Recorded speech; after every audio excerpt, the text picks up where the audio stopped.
Hello मित्रांनो, welcome to study revolution. आज आपण 16 जुलै 2021चा द हिंदू बघतोय आणि तोही आपल्या मातृभाषेतून म्हणजे मराठीमधून.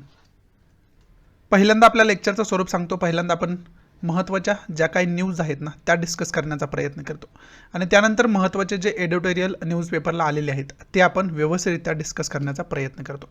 चला तर मग स्टार्ट करूया. आजचा 16 जुलै 2021चा द हिंदू आपल्याला काय सांगतोय बघूया. पहिली महत्त्वाची न्यूज काय आहे ती डिस्कस करण्यास सुरुवात करूया. So let start. पहिली न्यूज आहे ती आर्टिकल 124A विषयी बोलणारी ही न्यूज आहे. आर्टिकल 124A विषयी बोलणारी ही न्यूज आहे आणि याच्यामध्ये आपले चीफ जस्टिस ऑफ इंडिया काय सांगतात NV रामन्ना की अशा प्रकारच्या लॉची हा तर पहिल्यांदा सेक्शन 124A काय सांगतो. 124A अंतर्गत तुमच्यावरती देशद्रोहाचा गुन्हा दाखल होऊ शकतो. देशद्रोहासाठी 124A हे कलम वापरलं जातं देशद्रोहाच्या गुन्ह्यासाठी. परंतु अलीकडील कालावधीमध्ये आपल्याला पाहाव्यास मिळते की 124A चा मोठ्या प्रमाणात वापर केला जातोय पॉलिटिकल रिव्हनसाठी. जरी एखाद्या पक्षावरती टीका केली तो पक्ष सत्तेमध्ये असेल तर तो त्या टीकेचं रूपांतर 124A कलमामध्ये करू शकतो, म्हणजे आपल्यावरती देशद्रोहाचा गुन्हा दाखल करू शकतो. अशा प्रकारच्या भरपूर केसेस आपण काही न्यूजपेपरमध्ये म्हणजे काही दिवसापासून न्यूजपेपरमध्ये सुद्धा बघतोय. कालच्या पण न्यूजपेपरमध्ये 124A विषयी बोललं गेलं होतं. त्याच्यावरती आर्टिकल्स पण भरपूर येऊन गेलेले आहेत आणि त्याच्यावरतीच मग आता चीफ जस्टिस ऑफ इंडिया जे NV रामन्ना आहेत त्यांनी आता एका जजमेंटमध्ये स्टेटमेंट दिलेलं पाहाव्यास मिळालं की 124A जो कोलोनियल कालावधीमधला आर्टिकल्स आहे, कायदा आहे, म्हणजे इंग्रजांनी आणलेला खरं तर हा आर्टिकल आहे, हे सेक्शन आहे. विशेष करून इंडियन पिनल कोडचा जर विचार केला ना तर इंडियन पिनल कोडच हे इंग्रजांनी डेव्हलप केलेलं कोड आहे आणि त्याच्यामध्ये खूप मोठ्या प्रमाणात लूप होल्स आता पाहाव्यास मिळतात, कारण त्याच्यामध्ये बऱ्याच एरियांमध्ये त्यामध्ये अमेंडमेंट आजपर्यंत झालेली नाही. तशाच प्रकारचं हे जे कलम आहे ना 124A ते अनअमेंडेडच आहे. त्यामुळे त्यांनी जी डेफिनेशन देशद्रोहाची केली होती तीच डेफिनेशन आता 124A अंतर्गत आपल्याला पाहाव्यास मिळते. कोणी तर इंग्रजांनी केलेली जी डेफिनेशन आहे. मग त्याच्याच अंतर्गत महात्मा गांधींना अरेस्ट केलं गेलं होतं, बाळ गंगाधर टिळकांना अरेस्ट केलं गेलं होतं त्याच्याच अंतर्गत.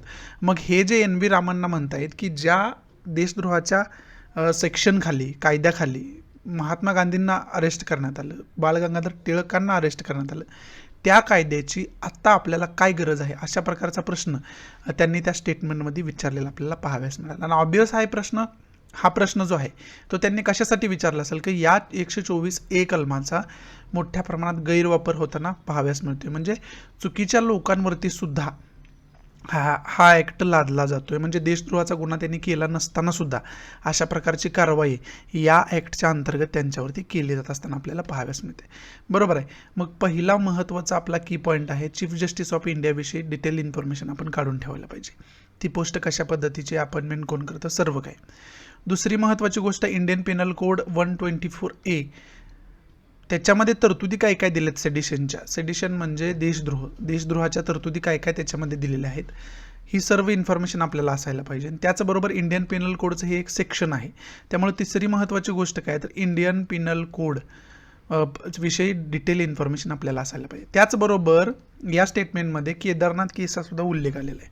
केदारनाथ केस, आता केदारनाथ केस 1962 जी होती ना त्याच्याविषयी आपण ऑलरेडी बोलून ठेवलेलं आहे. केदारनाथ केसमध्ये काय जजमेंट आलं वगैरे. त्यामुळे केदारनाथ केस खूप न्यूजमध्ये आहे. त्यामुळे केदारनाथ केसचं जजमेंट काय आहे, त्याच्यामध्ये सुप्रीम कोर्टानं काय सांगण्यात आलं होतं सुप्रीम कोर्टाकडून, हे सर्व आपण बघून ठेवणं गरजेचं आहे. केदारनाथ केसमध्ये सुप्रीम कोर्टानं सांगितलं होतं की तुम्ही जर सेंट्रल गव्हर्नमेंटवरती त्यांच्या पॉलिसीवरती टीका करत असाल तर तुमच्यावरती कोणत्याही प्रकारचा देशद्रोहाचा गुन्हा 124A या कलमाच्या अंतर्गत लावला जाणार नाही, असं केदारनाथ केसमध्ये सांगितलं होतं. म्हणजेच काय 124A मध्ये एक्झॅक्ट काय सांगितलंय की तुम्ही जर अशा प्रकारची भाषणं देत असाल की ज्यातून लोकांच्या मनामध्ये व्हायलन्स निर्माण होत असेल, लोकांच्या मनामध्ये असंतोष निर्माण होत असेल, म्हणजे लोकांचे माती भडकवण्याचं काम आणि दंगल स्वरूप निर्माण करण्याचं काम जर तुम्ही तुमच्या भाषणातून करत असाल तर ते देशद्रोही कृत्य आहे असं 124A मध्ये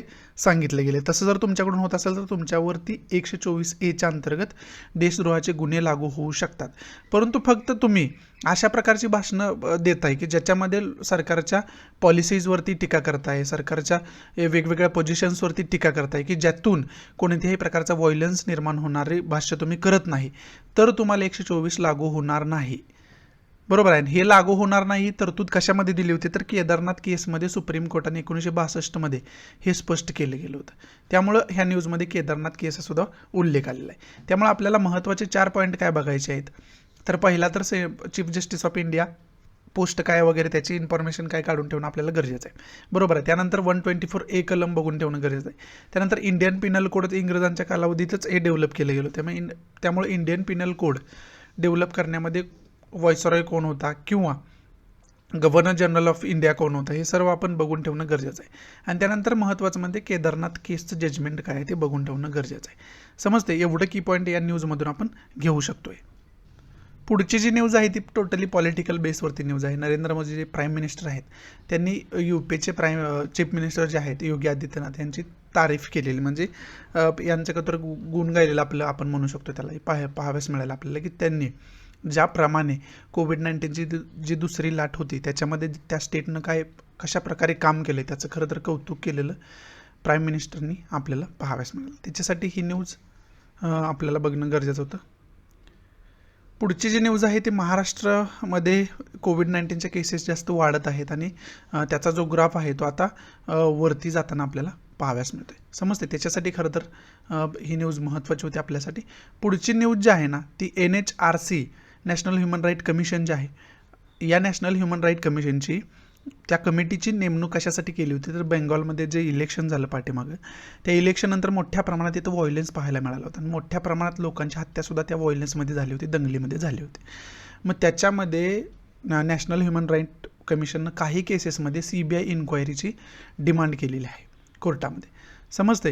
मग त्याच्यासाठी खरं तर ही न्यूज महत्त्वाची आहे. याच्यामधून की पॉईंट आपल्याला काय काय घ्यायचे आहेत तर नॅशनल ह्युमन राईट कमिशनविषयी माहिती आपल्याला टोटल असणं गरजेचं आहे. हा पहिला पॉईंट. दुसरा सेंट्रल ब्युरो ऑफ इन्व्हेस्टिगेशन ज्याला CBI आपण असं म्हणतो त्याच्याविषयी बेसिक इन्फॉर्मेशन आपल्याला असणं गरजेचं आहे. बरोबर आहे. आणि तिसरी महत्त्वाची गोष्ट आहे काय तर वेस्ट बेंगॉलचं लोकेशन वगैरे आपण बघून ठेवणं कुठंतरी गरजेचं होणं बसतं. आता वेस्ट बेंगॉलचं इथं लोकेशन आपल्याला बघायचं आहे म्हणजे आपण महाराष्ट्राचं पण लोकेशन बघूया आणि त्याच्या अगोदर इथं UPचं पण लोकेशन आपण बघून ठेवाय कारण UPवर पण न्यूज होती. मग UPचं पण बघू, महाराष्ट्राचं पण बघू आणि वेस्ट बेंगॉलचं पण बघू. त्याच्या अगोदर ही पुढची छोटीशी न्यूज जी आहे ती न्यूज आहे अफगाणिस्तानशी रिलेटेड आहे. त्याच्याशी रिलेटेड इन्फॉर्मेशन बघूयाच आपण, परंतु अगोदर मॅप बघून घेऊया. म्हणजे याच्याशी रिलेटेड जर काय मॅप बघायचा असेल तर आपल्याला त्यानंतर सेपरेटली तो बघता येईल. अगोदर बघूया महाराष्ट्राचा, वेस्ट बेंगॉलचा आणि UPचा मॅप कशा पद्धतीनं आहे तो. हा आपण बघू शकतोय इंडियाचा मॅप आणि त्याच्यामध्ये पहिल्यांदा मग महाराष्ट्राचं लोकेशन बघूया कुठं आहे ते. इथं आपल्याला पाहाव्यास मिळतोय महाराष्ट्राचं लोकेशन सॉरी. त्याच्यामध्ये महत्त्वाच्या बाउंड्री लाईन टच करणारे जे राज्य आहेत त्याच्यामध्ये गुजरात आहे, त्याचबरोबर इथं गोवा आहे, छोटंसं राज्य इथं पाहाव्यास मिळतं तुम्हाला. त्यानंतर कर्नाटक आहे, तेलंगणा आहे, त्यानंतर छत्तीसगड आहे आणि मध्य प्रदेश आहे. एवढी राज्य महाराष्ट्राला टच करत असताना, एवढ्या राज्यांच्या बाउंड्रीज खरं तर महाराष्ट्राला टच करत असताना आपल्याला पाहाव्यास मिळतात. बरोबर आहे. त्यानंतर पुढं जर विचार केला याचा जॉग्राफिकल टॉपोग्राफीचा म्हणजे याचं जर महत्त्वाचं फिजिकल जॉग्राफीचा विचार केला तर त्याच्यामध्ये नर्मदा रिवर इथंच आपल्याला जवळ पाहाव्यास मिळते. त्यानंतर गोदावरीसुद्धा आपल्याला पाहाव्यास मिळते आणि कृष्णा रिव्हरसुद्धा आपल्याला पाहाव्यास मिळते, ज्या की रिव्हर महाराष्ट्रामधून उगम पावताना आपल्याला पाहाव्यास मिळतात. समजते. एवढे तर नॅशनल जॉग्राफिकल फिजिकल टॉपोग्राफी आपण त्याची बघू शकतोय. त्यानंतर आणखी स्टेट आपलं वेस्ट बेंगॉल होतं. इथं वेस्ट बेंगॉल आहे, मग त्याच्या शेजारच्या राज्यांचा विचार केला. इथं पण राज्यच म्हटलं असेल, चुकून मी कंट्रीज म्हटलं असेल कदाचित, इट्स ओके. वेस्ट बेंगॉलच्या शेजारचे राज्य कोणकोणते आहेत ते बघूया आपण. ओडिसा आहे, झारखंड आहे, बिहार आहे, त्याचबरोबर सिक्कीमसुद्धा आहे. इथं सिक्कीमची बाउंड्री टच करते आणि आसाम आहे, इथं आसामची बाउंड्री टच करते. समजते. एवढी राज्य त्याला खरं तर राज्यांच्या बाउंड्री त्याला टच करताना आपल्याला पाहाव्यास मिळतात. आणि इंटरनॅशनल बाउंड्रीचा जर विचार केला तर त्याला बांगलादेशची बाउंड्री टच करते या ठिकाणी. त्यानंतर भूतानची बाउंड्री टच करते, इथं भूतानची बाउंड्री टच करते. आणि त्यानंतर नेपाळची बाउंड्रीसुद्धा टच करते या ठिकाणी आपल्याला पाहाव्यास मिळतं. समजते. त्याच्यासाठी खरं तर वेस्ट बेंगॉलची राज्य आणि देश कोणकोणते टच त्याला बाउंड्री करते ते माहिती असणं गरजेचं आहे. आता राहिलं उत्तर प्रदेश. उत्तर प्रदेशचा जर राज्यांचा विचार केला तर उत्तर प्रदेश उत्तराखंडची बाउंड्री टच करते, त्याचबरोबर हिमाचल प्रदेशची बाउंड्री टच करते, हरियाणाची बाउंड्री टच करते त्याला, त्यानंतर राजस्थानची बाउंड्री टच करते, मध्य प्रदेशची सुद्धा बाउंड्री त्याला टच करताना आपल्याला पाहाव्यास मिळते, छत्तीसगडची बाउंड्री टच करते, झारखंडची बाउंड्री त्याला टच करते आपल्याला पाहाव्यास मिळतं. समजते तुम्हाला. त्याच्यासाठी आणि बिहारची सुद्धा बाउंड्री टच करते इथं. आणि इंटरनॅशनल बाउंड्रीचा जर विचार केला तर नेपाळची बाउंड्री टच करताना आपल्याला इथं पाहाव्यास मिळते. समजते. एकच इंटरनॅशनल बाउंड्री त्याला टच करते, ती आहे नेपाळची उत्तर प्रदेशला. समजते. याच्यासाठी हे इम्पॉर्टंट होतं. आणि दोघांचं वेस्ट बेंगॉलचं आणि उत्तर प्रदेशचा जर विशेष रिव्हरचा विचार केला तर गंगा रिव्हर ही तिथं महत्त्वाची रिव्हर असणारी पाहाव्यास मिळते. आणि वेस्ट बेंगॉलच्या तिथं किनारपट्टीलाच सुंदरबन डेल्टा फॉर्म होतो या ठिकाणी. फिजिकल मॅपमध्ये बघू शकता तुम्ही. आणि तो सुंदरबन डेल्टा 2 रिव्हरनी खरं तर मिळून निर्माण होतो. तो म्हणजे ब्रह्मपुत्रा रिव्हर एक आहे आणि गंगा रिव्हर एक आहे. त्यांनी मिळून सुंदरबन डेल्टा इथं निर्माण होतो. तिथं सुंदरी ट्री आढळते, सुंदरी वनस्पती तिथं आढळतात, सुंदरबन फॉरेस्ट तिथं आढळतं. त्याच्याविषयी बेसिक इन्फॉर्मेशन आपल्याला असायला पाहिजे. त्याचबरोबर महत्त्वाची पर्वतरांग तिथं कोणते आहे का मेघालयामध्ये वगैरे त्याचीसुद्धा इन्फॉर्मेशन तुम्हाला व्यवस्थितरित्या असणं गरजेचं होऊन बसतं. पुढची जी न्यूज आहे ही ती आपले जे एक्सटर्नल अफेअर मिनिस्टर आहेत एस जयशंकर यांनी आताच अफगाणिस्तानचे प्रेसिडेंट जे आहेत अशरफ गनी यांची भेट घेतलेली आपल्याला पाहाव्यास मिळाली. त्याचबरोबर यूएसचे जे डेप्युटी नॅशनल सेक्युरिटी ॲडवायझर आहेत त्यांचीसुद्धा भेट घेतलेली आपल्याला पाहाव्यास मिळाली. आणि त्याच्यामध्ये त्यांनी स्पष्ट केलं की अफगाणिस्तानमध्ये जी काही सिच्युएशन चाललेली आहे ना त्याच्यामध्ये इंडियाचा कायम शांततेला प्रोत्साहन देणारा स्टँड असेल.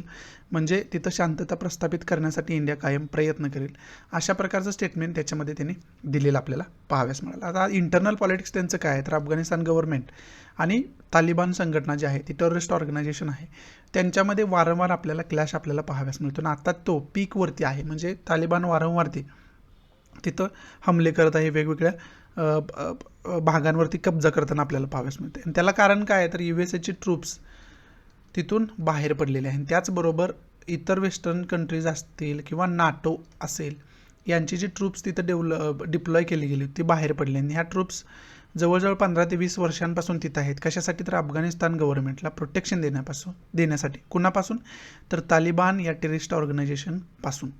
त्याच्यासाठी खरं तर तिथं डिप्लॉय केले गेल्या होत्या. पण ते आता USA जेव्हापासून डोनाल्ड ट्रम्प गव्हर्नमेंट आलं त्यानंतर जो बायडन आता गव्हर्नमेंट या दोन गव्हर्नमेंटमध्ये आता जो बायडन पहिल्यांदा डोनाल्ड ट्रम्प गव्हर्नमेंटमधून मध्ये हे ठरलं की USA ट्रूप्स जे अफगाणिस्तानमध्ये आहे ती वापस घेण्यात येईल. आणि आता जो बायडन गव्हर्नमेंट त्याच्यामध्ये त्याचं इम्प्लिमेंटेशन करताना आपल्याला पाहाव्यास मिळते. आणि जवळजवळ 90% ट्रूप्स जे आहे ना ती आपल्याला आता तिथून मायदेशी परतलेली आहे. USA मायदेशी ट्रूप्स 90% परतलेले आपल्याला पाहाव्यास मिळालेले. आता फक्त तिथं 10% ट्रूप राहिलेले आहे, डिप्लॉयमेंट्स त्यांचे राहिलेले आहे. तीसुद्धा लवकरच ऑगस्ट एंडपर्यंत ती मायदेशी परतेल असं जो बायडन गव्हर्नमेंटकडून सांगण्यात आलेलं आपल्याला पाहाव्यास मिळालं. समजते. आणि त्याच्यानंतर मग ऑब्वियस काय आहे तर तालिबान जे ऑर्गनायझेशन आहे ना तिचं तिथं वर्चस्व प्रस्थापित होताना आपल्याला पाहाव्यास मिळेल. कारण अफगाणिस्तान गव्हर्नमेंट जर USAने त्याची साथ सोडली किंवा इतर वेस्टर्न कंट्रीजनी अफगाणिस्तान गव्हर्नमेंटची साथ सोडली तर अशा प्रकारच्या टेररिस्ट ऑर्गनायझेशन ज्या आहेत त्यांच्याशी फाईट करण्यात कुठंतरी अफगाणिस्तान गव्हर्नमेंट यशस्वी होताना भविष्यात आपल्याला दिसणार आहे. समजते. त्याच्यासाठी मग त्याच्याशी रिलेटेड ज्या काही कंट्रीज आहेत ना त्यांचा स्टँड आता कुठंतरी बदलताना त्याच्यामध्ये बदल होताना मतांमध्ये बदल होताना आपल्याला पाहाव्यास मिळतं.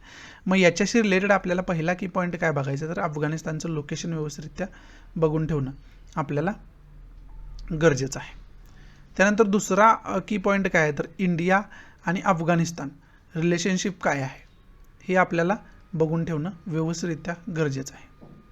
बरोबर आहे. तिसरा महत्त्वाचा काय आहे तर नाटोचा पण रोल याच्यामध्ये महत्त्वाचा आहे. मग नॉर्थ अटलांटिक ट्रिटी ऑर्गनायझेशन याच्याविषयी एक बेसिक इन्फॉर्मेशन विकिपीडियावरून आपण काढून ठेवणं गरजेचं होऊन बसतं. समजते. आणि चौथा महत्त्वाचा काय पॉईंट आहे तर USA रोल त्याच्यामध्ये आहे. त्याच्यामुळे इंडिया USA रिलेशनसुद्धा आपण बघून ठेवणं गरजेचं आहे. इंटरनॅशनल रिलेशनच्या दृष्टीतून ते कुठंतरी महत्त्वाचं होऊन बसतं. बरोबर आहे. एवढं 4 पॉईंट तर या न्यूजमधून आपण आपल्या एक्झामच्या दृष्टीतून काढू शकतो. आता अफगाणिस्तानचं व्यवस्थितरित्या लोकेशन आपण बघून ठेवूया, म्हणजे शेजारील कंट्रीज कोणकोणते आहेत, जॉग्राफिकल टॉपोग्राफी तिथं महत्त्वाची कोणती आहे, थोडक्यात इन्फॉर्मेशन बघूया त्याची. इथं आपण बघू शकतो अफगाणिस्तान.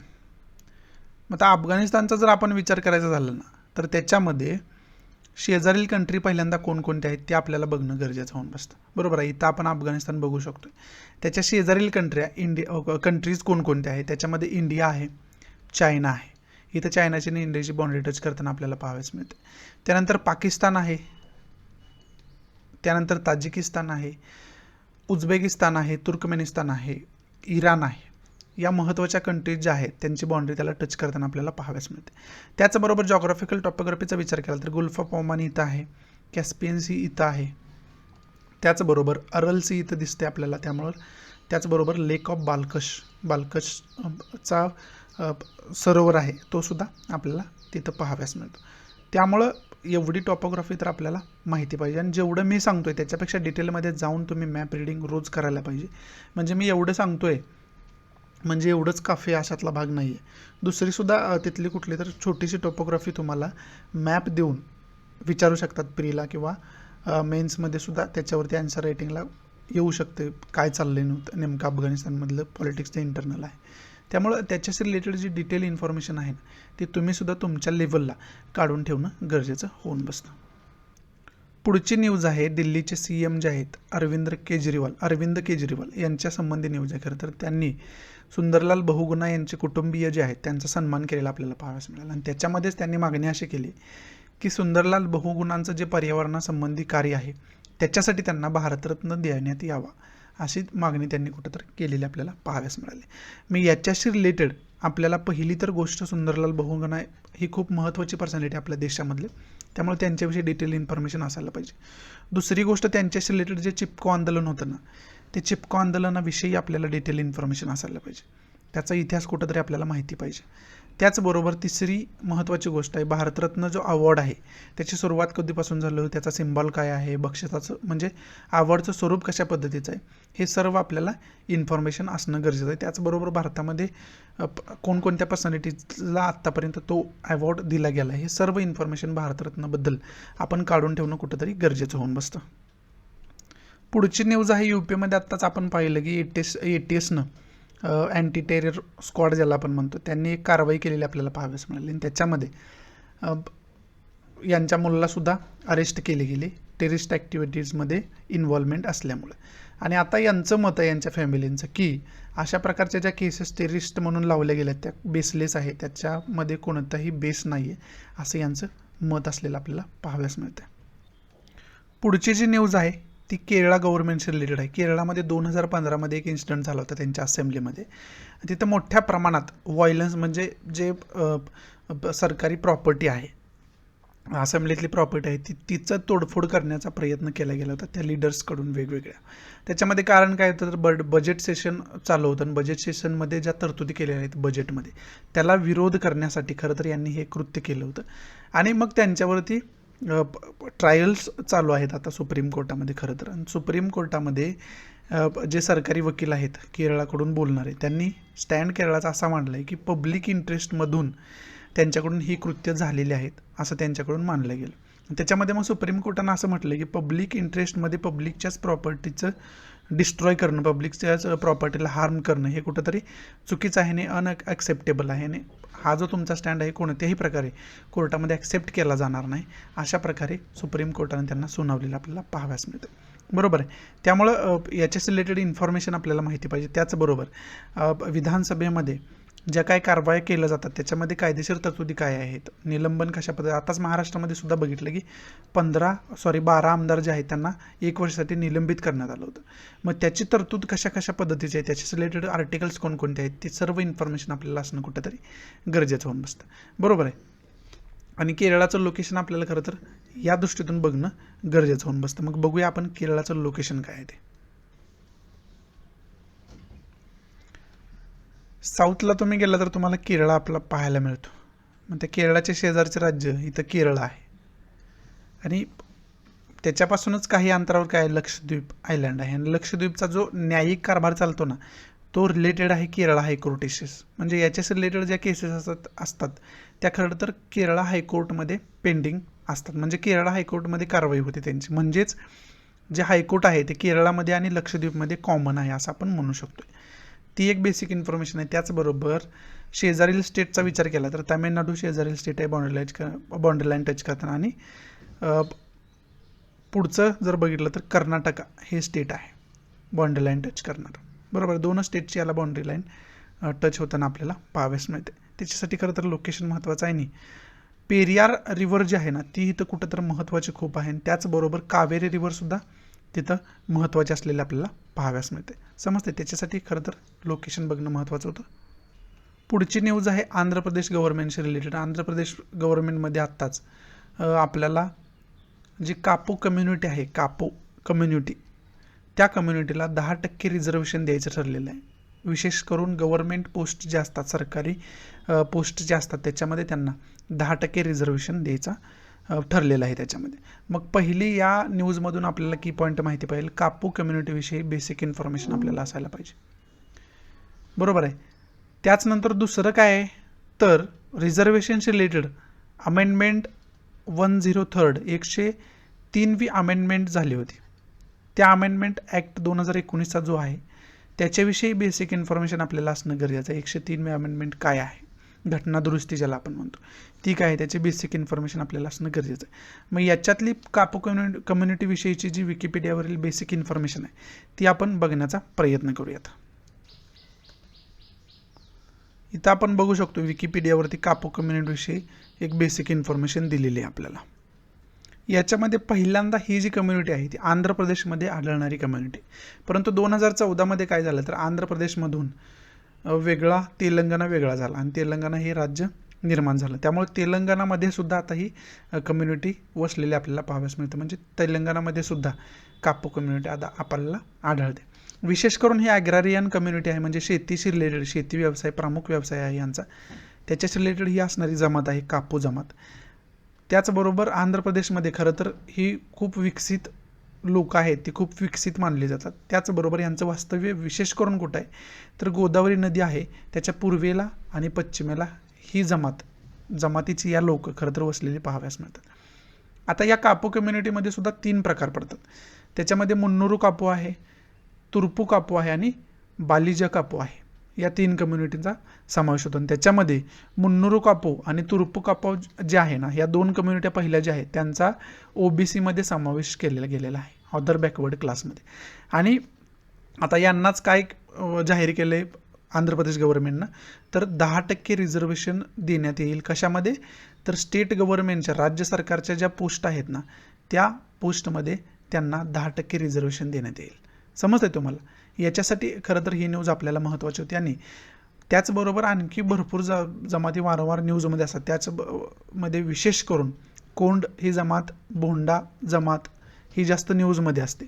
त्यामुळे या दोघांविषयी सुद्धा तुम्हाला विशेष माहिती असणं गरजेचं होऊन बसतं. आता खोंड जी जमात होती ना ती कशामुळे न्यूजमध्ये होती तर या जमातीच्या वस्तीमध्ये जेव्हा वॅक्सिनेशन करायला कॅम्प गेला ना तेव्हा इथली लोक फरारी झालेले आपल्याला पाहाव्यास मिळाले, निघून गेलेले आपल्याला पाहाव्यास मिळाले. कारण त्यांचा विषयी जो गैरसमज आहे, अशिक्षितपणा आहे, वॅक्सिनेशनशी रिलेटेड गैरसमज आहे, त्यामुळे कुठंतरी ती त्या वॅक्सिन घेण्यासाठी घाबरताना आपल्याला पाहाव्यास मिळाली. त्यामुळे सुद्धा कोंड जमात जी आहे ती जास्त न्यूजमध्ये होती. त्यामुळे त्याच्याविषयी सुद्धा इन्फॉर्मेशन तुम्हाला असणं कुठंतरी गरजेचं होऊन बसतं. पुढची न्यूज आहे खरं तर लक्षद्वीपशी रिलेटेड. आणि आत्ताच लक्षद्वीपमध्ये जे काही कायदे आलेत ना त्याच्यावरून मोठ्या प्रमाणात कॉन्ट्रोवर्सी होताना आपल्याला पाहाव्यास मिळते. त्याच्यामध्ये लोकांचे ह्युमन राईटचं सुद्धा हनन होते, अशी टीका वारंवार केली जाते. मग त्याच्यामध्ये अनेक महत्त्वाचे लीडर्स जे आहेत महत्त्वाच्या पार्टींचे, त्याचबरोबर कल्चरल ॲक्टिव्हिस्ट्स आहेत, संस्कृतीचे जपण्यासाठी जे ॲक्टिव्हिस्ट्स आहेत कार्य करणारे ते आहेत, त्याचबरोबर लिटरेचर शी संबंधित असतील, त्याचबरोबर फिल्म मेकर्स असतील, या सर्वांनी मिळून एका पॅनलची स्थापना केली गेली. आणि त्या पॅनलमध्ये विशेष करून लक्षद्वीपची लोक असतील यांच्या राईटचं संरक्षण करण्याचं काम होईल. त्याचबरोबर लक्षद्वीप ऐक्यासाठी, लक्षद्वीपच्या एकीकरणासाठी खरं तर त्यांच्याकडून कार्य केलं जाईल असं कुठंतरी या पॅनलचं ठरलेलं आहे. लक्षद्वीप सॉलिडॅरिटी कमिटी असं त्याला म्हणतो आपण. मग त्याच्याशी रिलेटेड खरं तर इन्फॉर्मेशन आपल्याला असणं गरजेचं आहे. पुढची इन्फॉर्मेशन आहे ती केरळा गव्हर्नमेंटशी रिलेटेड आहे खरं तर, आणि तिथं मोठ्या प्रमाणात झिका व्हायरस रिलेटेड केसेस सापडत आहेत, पेशंट सापडत आहेत, आणि आता ती संख्या 28पर्यंत गेलेली आहे. मग आता झिकाविषयी एक बेसिक इन्फॉर्मेशन आपण विकिपीडियाच्या माध्यमातून बघूया. हे अगोदर पण आपण बघितलंय, पण आता पण आपण बघूया. वारंवार रिव्हिजन करण्यानं ते जवळजवळ तुमचं पाठ होऊन जाईल, कारण त्याच्यावरती कदाचित क्वेश्चन फॉर्म होण्याची शक्यता निर्माण होते, ज्या घटना वारंवार न्यूजमध्ये असतात त्याच्यावरती.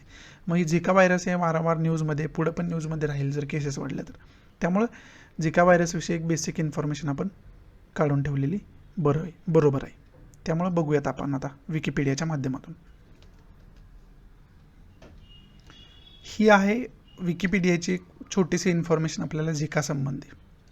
विशेष करून पहिल्यांदा सिम्पटम्स काय आहेत झिका व्हायरसचे, तर फिवर येणे, ताप येणं, डोळे लाल होणे, थकान वाटणं, शरीरामध्ये थकान आहे, मसल पेन होतं, जॉईंट पेन, जिथं हाडांचा जॉईंट असतो, गुडघे दुखणं, सांधेदुखी, अशा प्रकारचा सिम्पटम्स आपल्याला पाहाव्यास मिळतात. त्याचबरोबर स्किन रॅश, की स्किनवरती वेगवेगळे चट्टे पाहाव्यास मिळतात. त्यानंतर हेडेक म्हणजे डोकं याच्यामध्ये दुखताना आपल्याला पाहाव्यास मिळतं, म्हणजे डोकं दुखतं याच्यामध्ये. हे सगळे जे आहेत ना ते झिका व्हायरसचे सिम्पटम्स आहेत.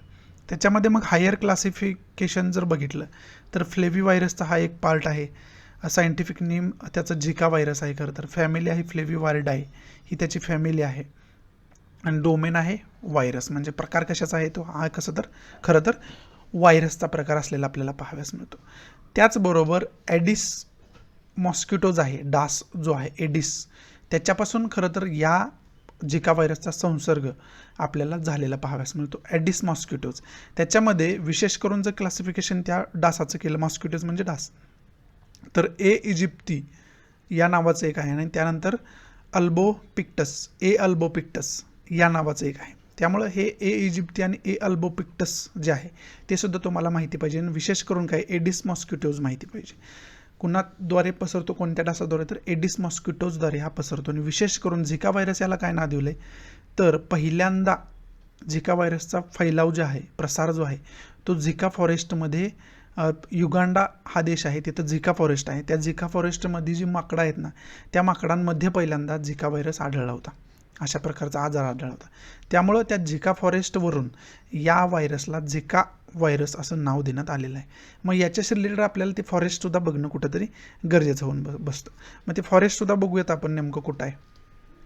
इथं जर आपण बघितलं तर इथं आपण बघू शकतो इंडिया आपला इथं आहे, आणि इंडियापासून इथं जर आपण गेलो तर इथं युगांडा आहे, आणि इथं झिका फॉरेस्ट आपल्याला पाहाव्यास मिळतं. मग त्याच्या शेजारील जर लोकेशन आपल्याला बघायचं झाले तर आपण झूम स्वरूपातला मॅप बघणं गरजेचं होऊन बसतं. आता झूम स्वरूपातला मॅप बघितला तर इथं लेक व्हिक्टोरिया, आणि लेक व्हिक्टोरियाचं एक जॉग्राफिकल महत्त्व वेगळं आहे. त्यामुळे त्याची एक इन्फॉर्मेशन तुम्ही काढून ठेवायला पाहिजे.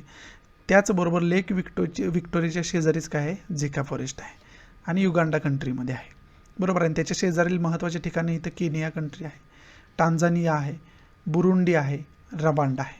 समजते, ही महत्त्वाची ठिकाणं त्याच्या शेजारीला असलेले आपल्याला पाहाव्यास मिळतात. एवढी इन्फॉर्मेशन आपल्याला माहिती असणं गरजेचं आहे.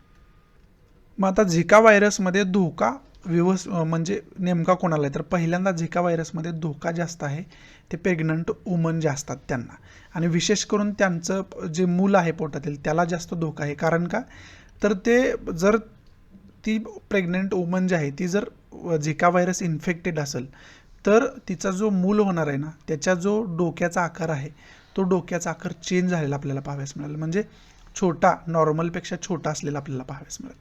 आणि हे कशामुळे होतं आहे, तर झिका व्हायरसमुळे होतं आहे. त्यामुळं हे एक महत्त्वाचा धोका खरं तर प्रेग्नंट वुमनला आहे. आणि जर इतर लोकांना होत असेल, त्यांचा प्रेग्नन्सीशी काहीही संबंध नाही, तर त्यांना झिका व्हायरसचा खूप मोठ्या प्रमाणात धोका असा नाही. ते आपोआप हॉस्पिटलमध्ये न जातासुद्धा बरं होऊ शकतात झिका व्हायरसनं.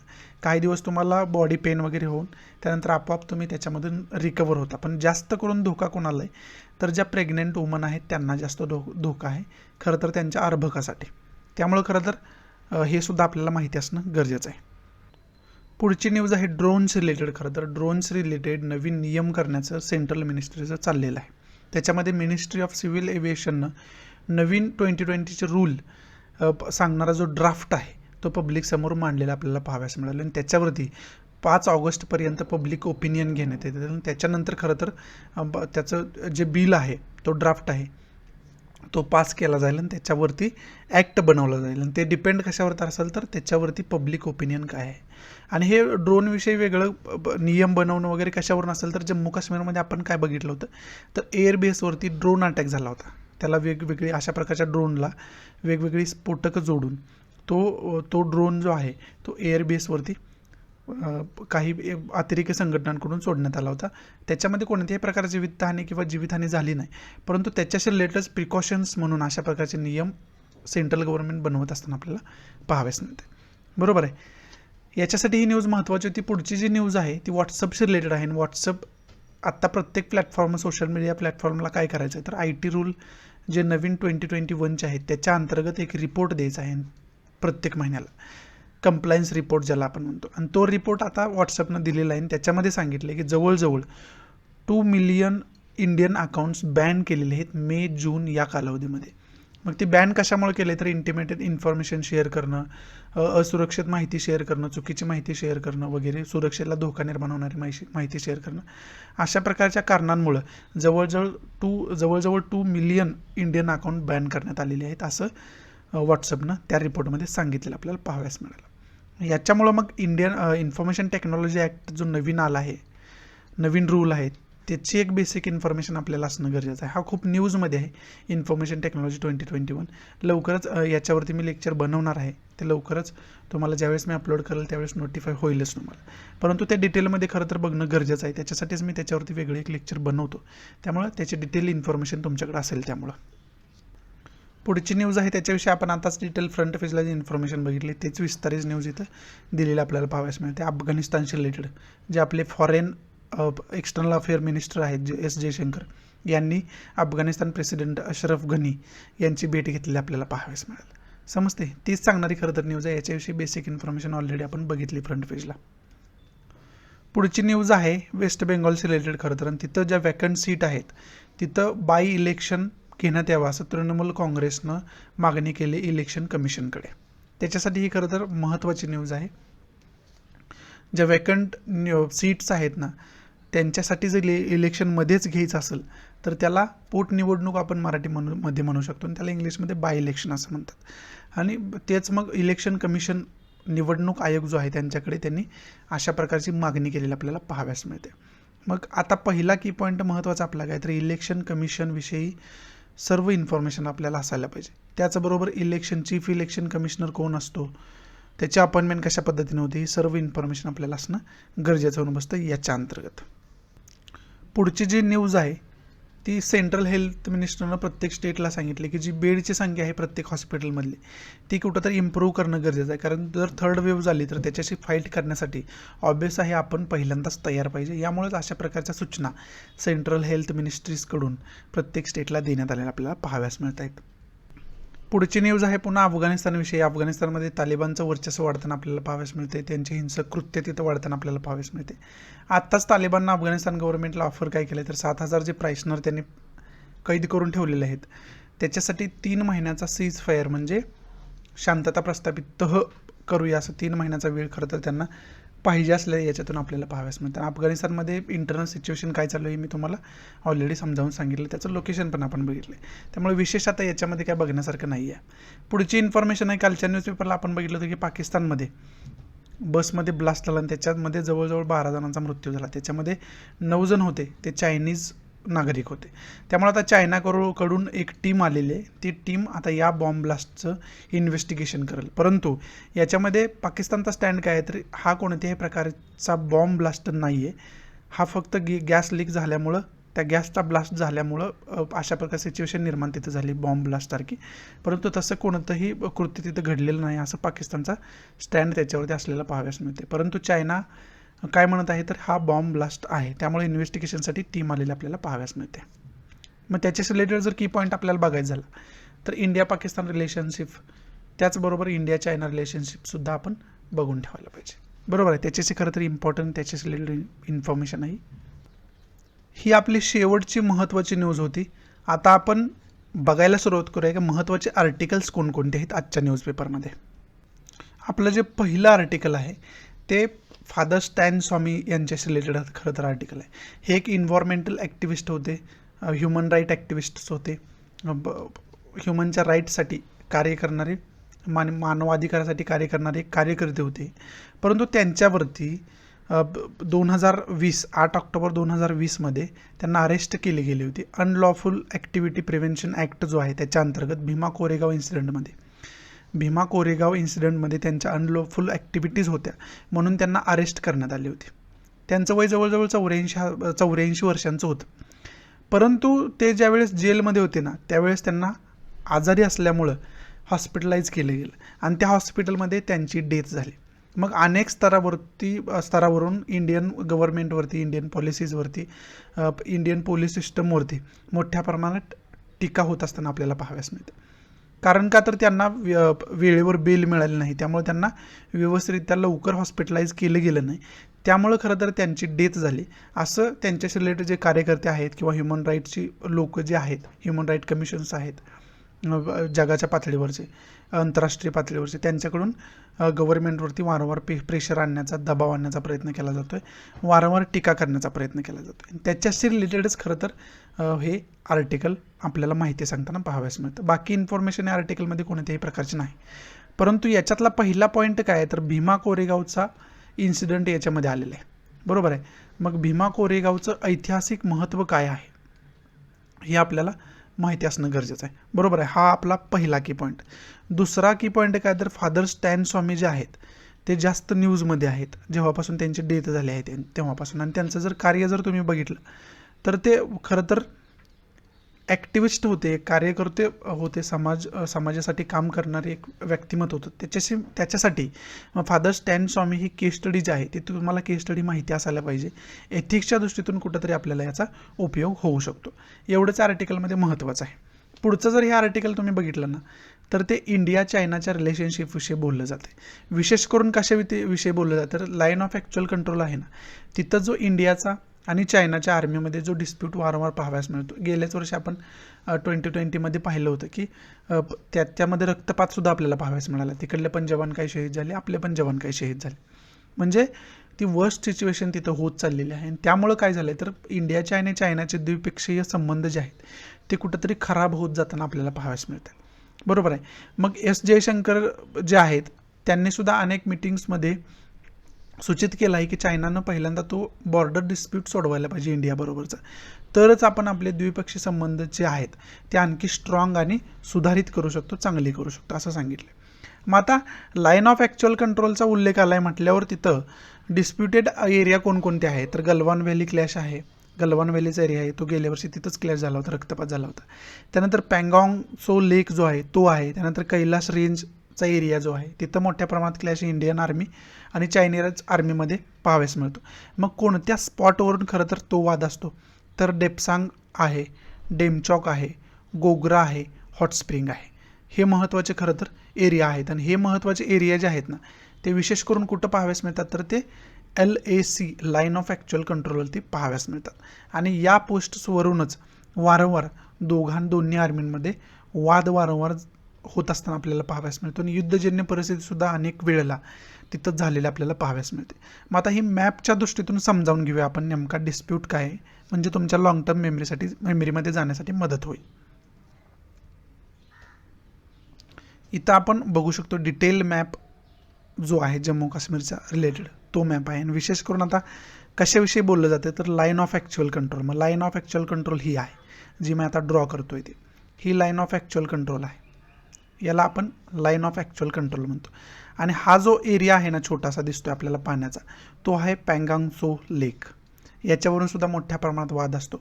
दुसरा महत्त्वाचा स्पॉट काय बघितला तर हॉट स्प्रिंगचा स्पॉट आहे तो एरिया हा आहे हॉट स्प्रिंगचा. इथं आपल्याला हॉट स्प्रिंग पाहाव्यास मिळतो. त्याचबरोबर नंतर गलवान व्हॅलीचा गेल्याच वर्षी इथं मोठ्या प्रमाणात रक्तपात झाला होता ती ही गलवान व्हॅली आहे, इथं आपण पाहाव्यास मिळतो. बरोबर आहे. याच लाईन ऑफ ॲक्च्युअल कंट्रोलवरती इतरसुद्धा अनेक एरियाज आहेत त्याच्यावरून इंडियन आर्मी आणि चायनीज आर्मी वारंवार समोरासमोर आलेले आपल्याला पाहाव्यास मिळते. समज आहे तुम्हाला. त्याच्यासाठी आपल्याला मॅप बघणं गरजेचं आहे.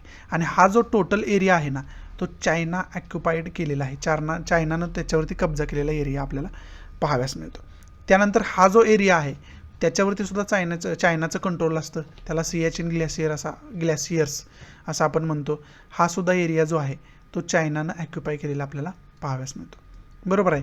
आणि बाकी मग ही जी लाईन आपण तुम्ही बघताय ना ती LOC आहे, त्याला आपण लाईन ऑफ कंट्रोल म्हणतो. आणि ह्या लाईन ऑफ कंट्रोलच्या पलीकडील जो हा एरिया आहे ना तो टोटली ॲक्युपाय कुणी केलेला आहे तर पाकिस्तानने ॲक्युपाय केलेला आहे. बरोबर आहे. त्यामुळं हा जो मॅप आहे ना तो टोटल मॅप कुठेतरी आपल्याला माहिती असणं गरजेचं होऊन बसतं. समजते तुम्हाला? याच्यामध्ये मग की पॉईंट आपल्याला काय काय घ्यायचे आहे तर पहिल्यांदा आपण जॉग्राफिकल लोकेशन जे आत्ता दाखवलं मी तुम्हाला ते तुमचं परफेक्ट असणं गरजेचं आहे, पहिला की पॉईंट. दुसरा की पॉईंट आहे इंडिया आणि चायनाचं रिलेशन आपल्याला बघून ठेवणं गरजेचं आहे. बरोबर आहे. ज्यावेळेस प्रत्येक देशाचा उल्लेख ज्यावेळेस येतो ना इंडिया बरोबर त्यावेळेस पहिला पॉईंट आपल्याला बघण्याचा काय असतो की पॉईंट काय असतो तर ऑब्वियस आहे इंटरनॅशनल रिलेशनशिप. हा आपला वेगळा टॉपिक आहे GSमध्ये, त्याच्यावरती मेन्सला आन्सर रायटिंग करावं लागतं तुम्हाला. त्यामुळे ज्या वेळेस न्यूजमध्ये जे देश इंडियाबरोबर आहेत ना त्यावेळेस त्याचे इंटरनॅशनल रिलेशनशिपची नोट्स तुम्ही करून ठेवायची.